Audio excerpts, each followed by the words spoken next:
So just like you, I've also watched a bunch of videos about the M5 iPad Pro, and I think it's very clear to us at this point that yes, this is very similar to the M4 iPad Pro. Like there's very little that's different. That's not a surprise anymore. But what's not really clear to me, and I don't really see many people talking about this, is why does this exist? Why did Apple make this? Who is this exactly for? Because surely this is not like a routinely upgrade, like, oh, we have a new chip, gotta put it in every single device, because they have not done that before. For example, the Vision Pro went from M2 straight to M5, no M3 or M4. The iMac went from M1 to M3, no M2. The Mac Mini went from M2 to M4, same thing with the Mac Studio, and even the iPad Pro, there was no M3. So why did they have to make an M5 version if there's so little that's different? This also can't just be random, right? Because Apple is a multi-trillion-dollar company. There's no way they're just randomly picking, oh, let's just put a new chip here, not this year, let's just put a new one here, right? There's got to be a reason behind everything they're doing. So that's what I want to know. Why did they make this? Why does this exist? So I've been using this iPad for almost 2 weeks at this point, and it's been great. This time around, I've actually used it for slightly more demanding tasks than what I would typically do on an iPad. For example, I've been using a lot of Procreate, photo editing, and a lot of file transfers. And this thing flies through all of that. It's fast, responsive, snappy, apps open almost instantly, and it keeps a lot of apps open in the background for sometimes days. So performance is not a problem at all. And I guess that's not a surprise because the same thing was true for the M4 iPad Pro.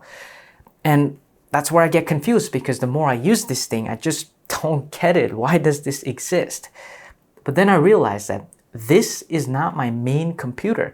This is not my workhorse. My Mac Studio over there, that's my main power horse.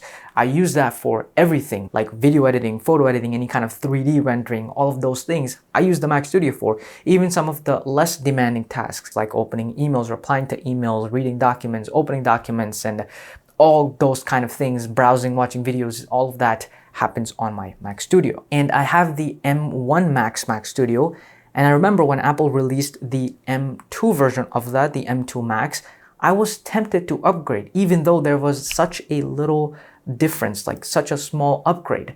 But because I know my computer, I know its capabilities, its limitations, and I could see where I would benefit from even that little bit of extra improvement. It was tempting for sure, even though I didn't end up upgrading. And then when the M4 Max came out, I was even more tempted to upgrade because I was like, whoa, I could probably save a ton of time, maybe render videos much faster, maybe do other things, a lot faster and smoother, right? It was definitely starting to make a lot more sense. So similarly, for someone who actually uses the iPad as their main machine, this is where they do everything. They use it for their professional workflow, whatever that is. I can kind of understand why they would be willing to upgrade even from an M4, but especially from older iPads. So for example, if you are a content creator, maybe use apps like DaVinci Resolve, the iPad version, or Final Cut Pro on your iPad, that would be considered as a fairly intensive workflow, and you will probably benefit from even the little extra power this has versus the M4. Maybe use the auto masking feature that Final Cut Pro has, where it can automatically detect the subject and remove it, cut it out from the background.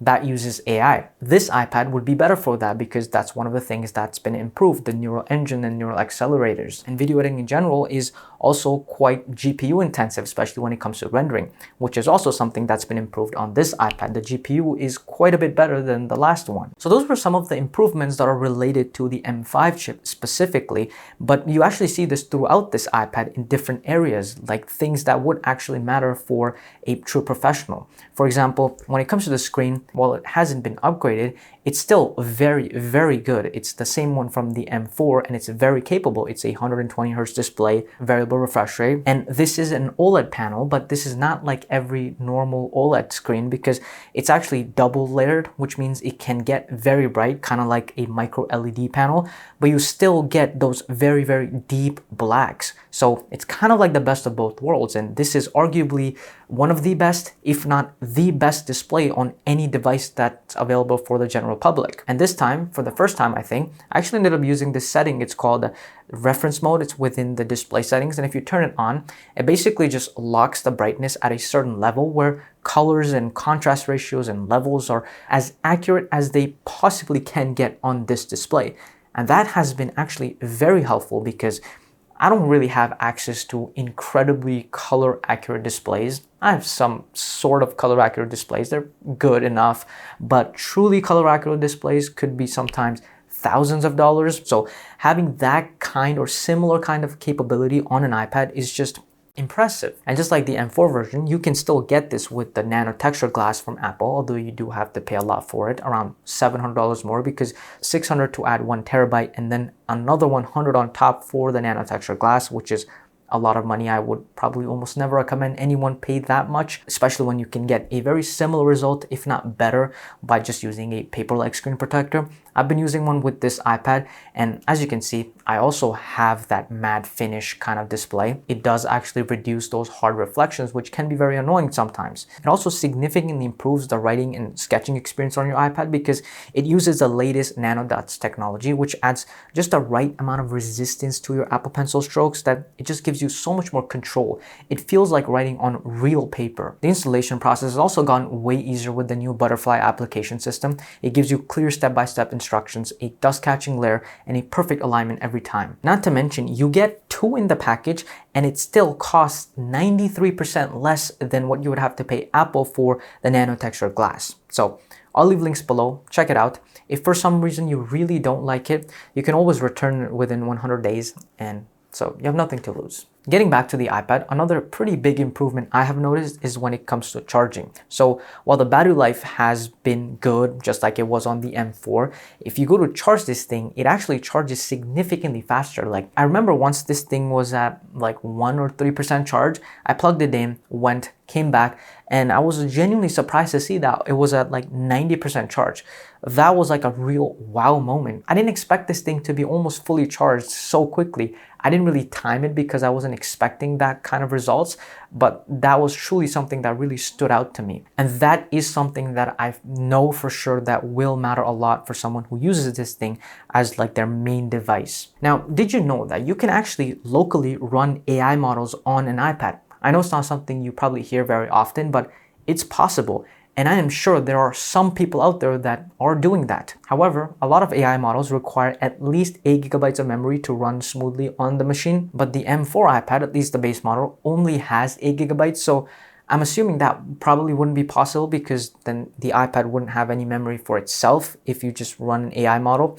But with this, it's probably possible. This thing also has a faster memory bandwidth, which is also something local AI models can significantly benefit from. You also get the Apple N1 chip, which gives this thing Wi-Fi 7 and Bluetooth 6.0, which just makes this have the latest and greatest tech that is available in terms of Wi-Fi and Bluetooth. You also get Apple's C1X chip, which gives this faster and more efficient cellular connectivity, which again is something that I'm assuming would be very, very useful for someone who actually uses this thing as like their main computer. Or even if this is like an important part of their workflow, they may not use it as like their main computer. They might have a MacBook as well. So those were some of the new things with this iPad versus the M4, but it still carries a lot of good stuff from the M4 to here, like the great build quality is very portable, very slim, the great screen, which I already talked about, the speakers, they're great, the support for Apple Pencil Pro, and even the camera and the LiDAR especially, which are, you know, truly pro things, which may not matter to me and a lot of you watching. So yes, this iPad isn't for everyone, especially upgrading to this iPad is not something everyone should do. However, it probably is for a very small group of people, and for them, it might actually be worth upgrading from even an M4, but especially older models. But hopefully now it makes a little bit of sense why this exists. And I would love to know if any of you watching actually use your iPad the way I kind of mentioned. Do you actually use this as like your main device? And are some of these upgrades tempting for you, especially if you have the M4 or an older model? And if you're actually planning to get this iPad or a similar one to actually use it like a real laptop, like with a keyboard and mouse and everything, then I actually did a full video about it. Check it out. I'm sure you'll find it very helpful. So I'll see you there.